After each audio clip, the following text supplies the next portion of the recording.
Alright, in this next part, we're going to cover synthetic division.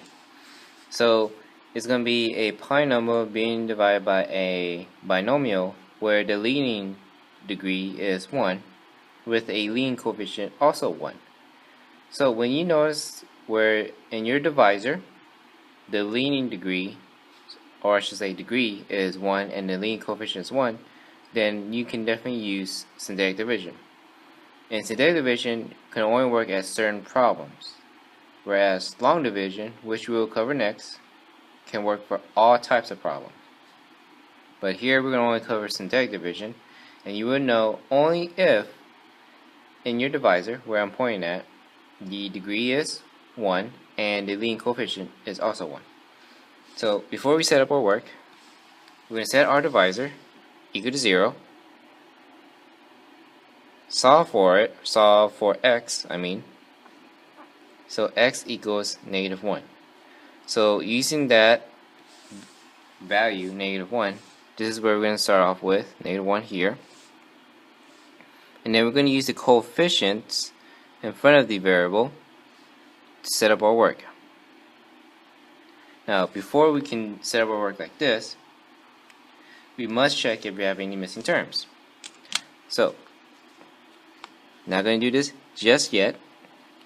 Again, I'm going to go through this quickly because we covered this in Chapter 5 last semester. So before we can actually set it up, I need to check for any missing terms. So we're going to start with x to the 5th. Let me write it in a different color. So x to the 5th. And then we're going to count down on the x1 by 1. So, and check if we have any x to the 4th, which I do not have, so I'm just going to add a plus 0 x to the 4th. Coming after x to the 4th is x to the 3rd, which we do have. After that, we should have x to the 2nd, which we do have.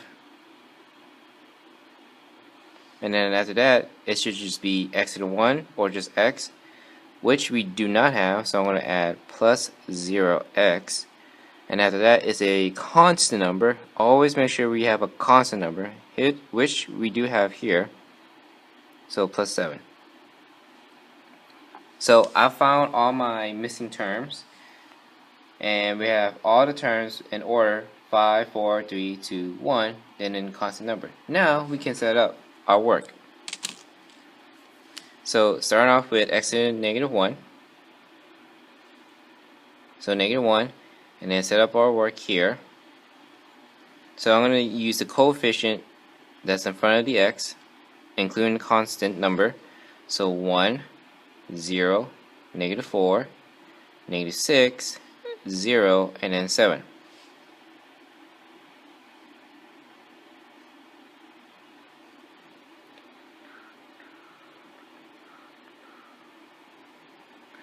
So yeah, I'm just using the coefficient. And then we're just simply going to divide. So the first number I'm just going to bring down, which is 1. So -1 times 1 is -1. And then you're just going to combine the numbers vertically. So 0 minus 1 is just -1. -1 times -1 is positive 1. So -4 plus 1 will be -3. -1 times -3 will be positive 3. So now it's going to be -6 plus 3, which will be also -3. And then repeating the process, -1 times -3 will be positive 3. So 0 plus 3 is 3. And then -1 times 3 will be -3. So 7 minus 3 is 4. The last number you get, that's going to be our remainder. So when you finish doing synthetic division, what we're going to do now is set up our answer, starting with 1. Now, for our answer, we're always going to start off with 1 less of the exponent from the original problem. So let me repeat, we're always going to start with 1 less for the exponent from the original problem. So in the original problem is x to the 4th, x to the 5th. Therefore, our answer is going to start with x to the 4th. So you can write as the 1, or you can just in front of the x, or you can write just x to the 4th, and then minus x to the 3rd, and then here minus 3x to the second power, and then minus 3x, and then here plus our constant number. This is our remainder. Since it's positive, I'm going to write plus 4 in the numerator, and then my denominator will be the divisor, x plus 1. So here's our final answer, and then let me box that up.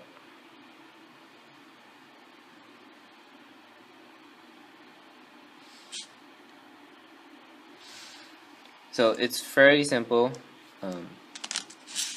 easy to go through.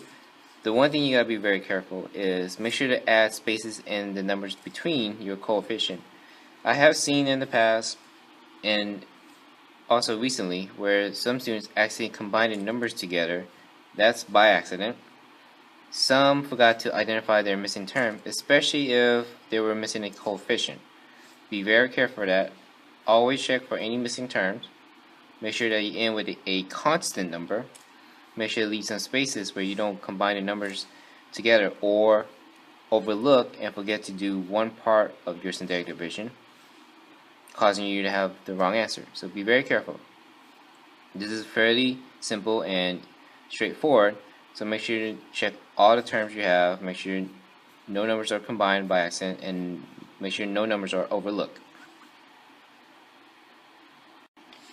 Here in the second example, we're going to be also using synthetic division. Again, the reason we can is if you look at the divisor, the leading coefficient is 1 and the degree is also 1.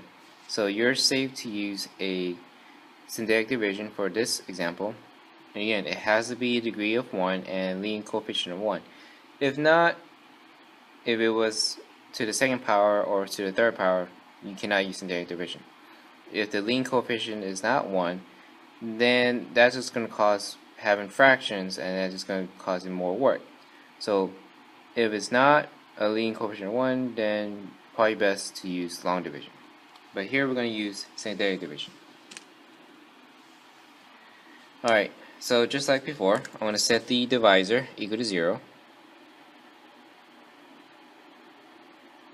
Solve for x. So x equals negative 5. Now before we set up our work, we also have to check for any missing terms. So in here, let's start off with x to the 5th.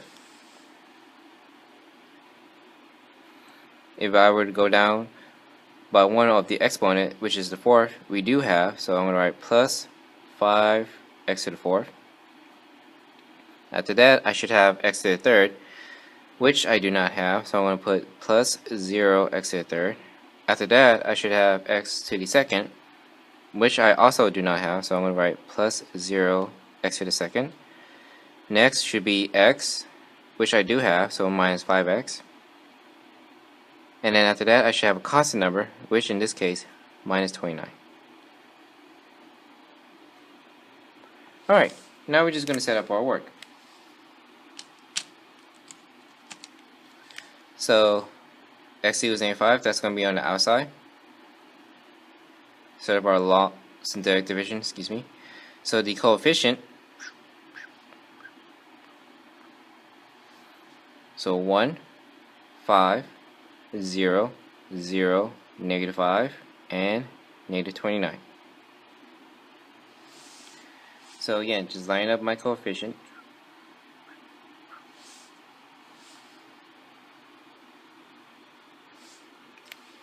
Alright, so again, the first number, we always bring it down, which is 1. So, negative 5 times 1, negative 5. Combine the numbers vertically, so 5 minus 5 is 0. Negative 5 times 0, 0. 0 plus 0, 0. And then repeat the whole process again. So negative 5 times 0, 0. And then it'll be 0 here. Negative 5 times 0, 0. Negative 5 plus 0 will be negative 5. Negative 5 times negative 5 will be positive 25. So negative 29 plus 25 will be negative 4. This is our remainder because that's our last number. Alright, so now it's time to set up our answer. And again, our answer will always start off with one less of the exponent from the original problem. From the original problem, it has x to the 5th power, so and our answer is going to start with x to the 4th. So I'm just going to write x to the 4th. Now since it has a 0 coefficient for x to the 3rd, you can skip it. The 0 coefficient for x to the 2nd, we can skip that. And then 0 for the coefficient for just x, we can skip that. This is our coefficient, so I'm going to include that. So minus 5. And then our remainder. Since it's negative, I'm going to write minus, put the 4 in the numerator, and then put the divisor in our denominator. So this one we have a short answer because we have the 0 coefficient for x to the 3rd, x to the 2nd, and then just x. Now if you do write it with the 0, then that's okay. I'll still accept that. But if it's 0 coefficient, you can skip that. And here is our final answer. So x to the 4th minus 5 minus 4 over x plus 5.